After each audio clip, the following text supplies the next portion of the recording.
Whether you're in a leadership position or not, everyone delivers and receives feedback. But if you're in a leadership position, you are routinely delivering feedback that needs to be well received and implemented, right? I'll share simple sales techniques that will greatly improve your feedback effectiveness. Stick around, as the last one will get you inspired. Hi, I'm Ian. I have over 15 years of leadership experience. That's 15 years of experience with professionally delivering feedback. So when delivering feedback, what can you control?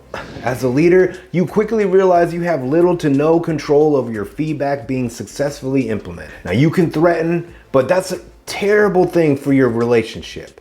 And people management is all about relationship management. The vast majority of employees understand the work agreement. If they don't do their job, they will lose their job. So you should only remind staff of this work agreement when they are routinely not performing and implementing your feedback. So how do you get your employees to implement your feedback? Turns out management and sales are similar in a lot of ways. Essentially, you are attempting to get a person to buy in to your solution to a problem. I get it though, a lot of folks are averse to sales and selling, myself included. That's probably because you don't like being sold to. Feeling forced to hear a pitch and have to routinely say no to a relentless salesperson. You probably have your own go-to statement to get out of it. I use, sorry, I'm allergic to whatever they're selling. Skincare products, colognes, solar panels, extended car warranties. It usually confuses the salesperson long enough to where I can walk by.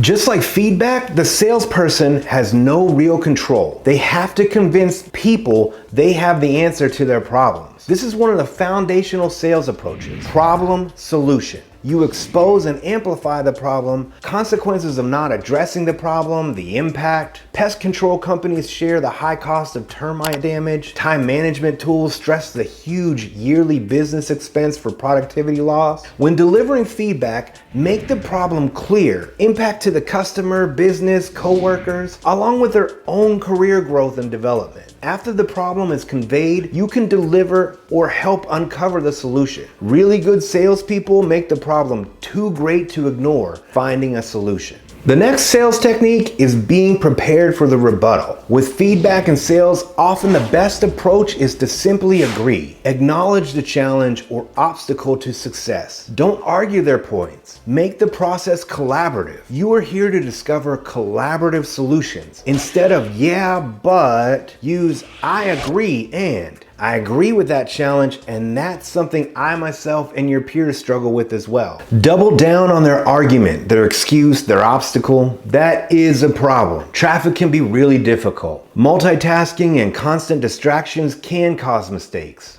Then pause. When the problem has been acknowledged and the recipient doesn't feel attacked or that they need to argue, they themselves can start to look for solutions. They will often fill that space with their own counter argument. I promise, it's pretty amazing. The third and most important approach to sales is always be closing. You've heard this phrase, I've said it in other videos. According to pretty much every Hollywood movie on salespeople, always be closing is the #1 rule. It's equally important to feedback and coaching. Always be moving the conversation to the close, to the sale, to the commitment, to implement your feedback. It's often easy to get stuck at the obstacle, challenge, argument, rebuttal, excuse. You need to move the conversation to the options, solutions, the way forward, to resolution to achieve that goal. You need to always be closing. My all-time favorite quote on closing is from Ben Affleck's character in Boiler Room. And there is no such thing as a no-sale call. A sale is made on every call you make. Either you sell the client some stock or he sells you on a reason why he can't. Either way, a sale is made. The only question is who is gonna close. This is so incredibly true when it comes to feedback. Either you sell the employee on the reasons why they need to implement the feedback, improve, be successful, or the employee sells you on all the reasons why they can't. Either way, a sale is made during that feedback session. Sales don't have to feel icky or smarmy. Think of it as a collaborative relationship building. You are attempting to help someone achieve success. You just have to help them understand the problem and the solution. So get excited about your ability to sell your staff on exciting solutions to be successful. I'll leave a couple links to my favorite clips from amazing sales movies like GlenGary, Glen Ross, Boiler Room, Wolf of Wall Street. It'll help you get inspired, I promise. If you're interested in discussing or practicing your feedback for your employees, please connect with me. I'm available for coaching and training. I believe in you. You got this.